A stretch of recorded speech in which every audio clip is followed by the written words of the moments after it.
Hey, what's up? Quattro here for Pixelflux, and today we're going to be taking a look at how I took this picture of these tiny pieces of glow glass in these little potion bottles. And what I'm about to show you is actually going to be useful for you if you're about to try any kind of long exposure nighttime photography, or maybe you're going to photograph some neon lights or something lit by faint candlelight, or maybe you've just spent $10 on this glow-in-the-dark star set and you've stuck your wall full of them and you want to take a nice picture. I don't know. Anyway, so I'm going to be showing you how I photographed this, and at the end of the video I'm also going to show you how I'm going to edit the photo in Adobe Lightroom to get the final result. So let's jump to the little studio setup that I've got going and let's get started.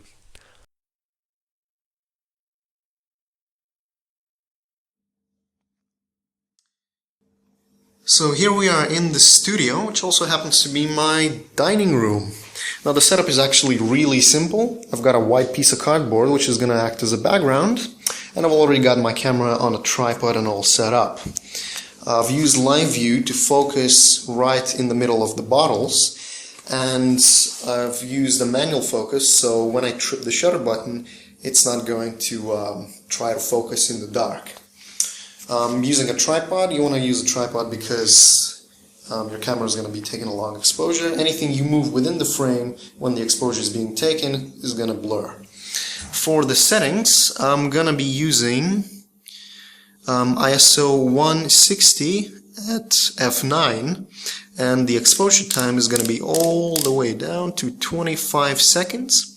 And I've set it on a 2-second timer, so I have a little bit of time to actually get away from the camera, because my floor isn't very stable, and as I walk the camera wobbles a little bit. My lens choice is a 50mm f1.4 set at f9, which is going to give me a really good sharpness because it's a prime lens. Now, what I'm photographing today are these little bottles filled with glow glass. And unfortunately they don't glow by themselves, and they need to be charged with light. So what I'm going to be using for charging these bottles with is actually a Canon Speedlight. You can use any light source like a little torch or whatever, but I'm just going to use a Speedlight on a strobe setting because it emits a really strong light, and these bottles are going to be charged in no time. So that's about it for the setup. Now for the actual magic shot, I'm going to turn off the lights and we will see what happens then. Okay, so here we are with the lights out, and I'm going to be using my Speedlight on a multi-setting to actually flash the little bottles to charge them with light. So let's see what happens after that.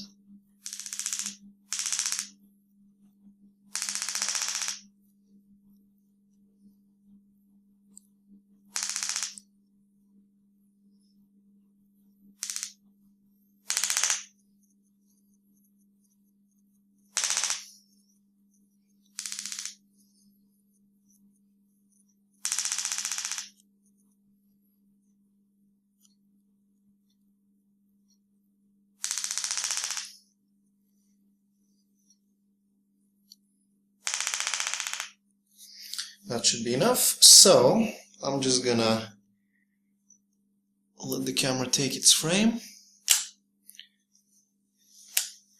And I'm also gonna use the flash twice on the environment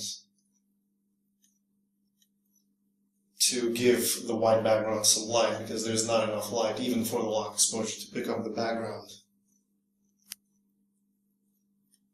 Probably once more.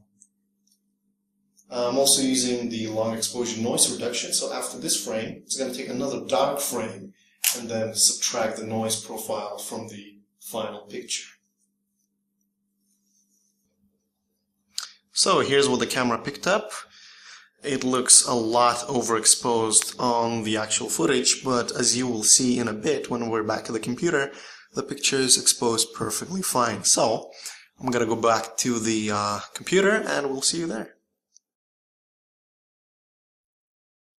Hey, what's up? Here we are back at the computer, and I've already taken the liberty of importing the photograph into Lightroom 5.2. It doesn't matter which Lightroom you're using, it's gonna be fine. They all do the same thing anyway. So there are a couple of problems with this picture that I'm seeing already. One is the exposure is a little too low. I mean, the detail is just enough for us, but I wish it was a little lighter.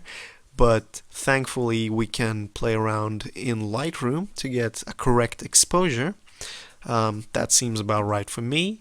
Probably gonna boost the highlights a little bit to get some of that nice healthy white glow in there, and possibly reducing the shadows a little bit to kind of increase the contrast between the glow and the background.